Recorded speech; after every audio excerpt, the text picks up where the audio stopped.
هنا دبي، هنا الإعلام العربي المتحد في هذا المنتدى العربي الإعلامي الذي يخص جل القنوات الإخبارية أو القنوات التلفزية المتواجدة في الإمارات العربية المتحدة أو في بقية دول الخليج العربي.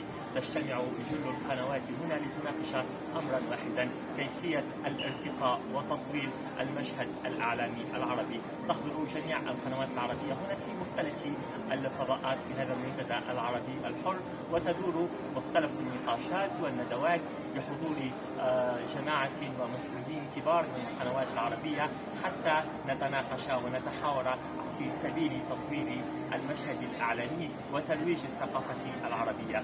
ومن أفضل ما شد اهتمامي في هذا المنتدى حضور الركن الصيني والصينيون الذين يروجون للثقافة الصينية في العالم العربي.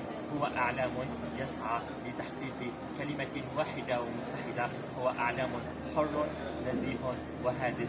هنا دبي، وهذا منتدى الإعلام العربي. تنطلق اليوم دورة جديدة من دورة الإعلام العربي في دبي، هنا في هذه الأرض المعطاء التي تحتضن كل الدول العربية لتشارك في كل ما تنتجه القنوات التلفزيونية العربية. قنوات عديدة أتت هنا حتى تتحاور وحتى تتكلم عن إعلام عربي ثري يقودنا إلى مستقبل أجمل في ظل هذه التغيرات المتنوعة في عالمنا العربي. أرجو أن يكون منتدى رائعا ناجحا مكللا بكل ما تحمله الكلمة من نجاح ومن فاعلية. كريم من تونس.